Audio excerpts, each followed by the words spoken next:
الأشجار تغتصب بمدينة عين توجداد. نعم كما سمعتم، الأشجار تغتصب بمدينة عين توجداد كما تشاهدون. هل هذا تقليم أم تشويه يا ترى؟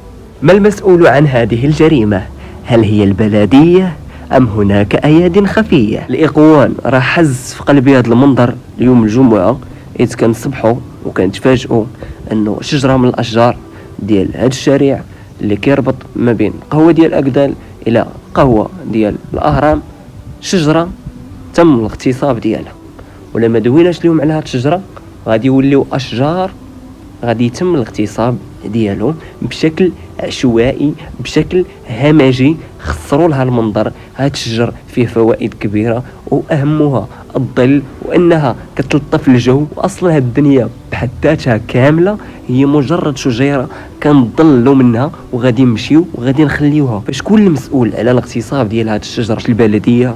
واش هناك ايادي خفيه ام ماذا يا ترى؟ الا ما دويناش حنا ابناء المدينه شكون اللي غادي يدوي علينا؟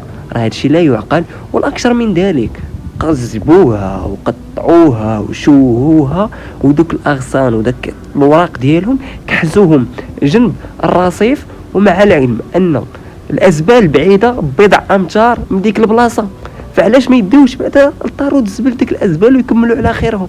واش هذا فعل ديال البلديه ولا فعل فاعل؟ هنا نطرح التساؤل، كيف يعقل هذا؟ شنو كتظنوا في هذه الحادثه اللي وقعت؟ وشنو يقدر يوقع من هنا لقدام الا ما هضرناش على هاد الشجيرات اللي كيتقطعوا بهذا الشكل بشكل عشوائي؟ ما بغيناش نفيقوا واحد النهار ونلقاو المدينه كلها بنايات وصباغات بدون اشجار، بدون روح خضراء.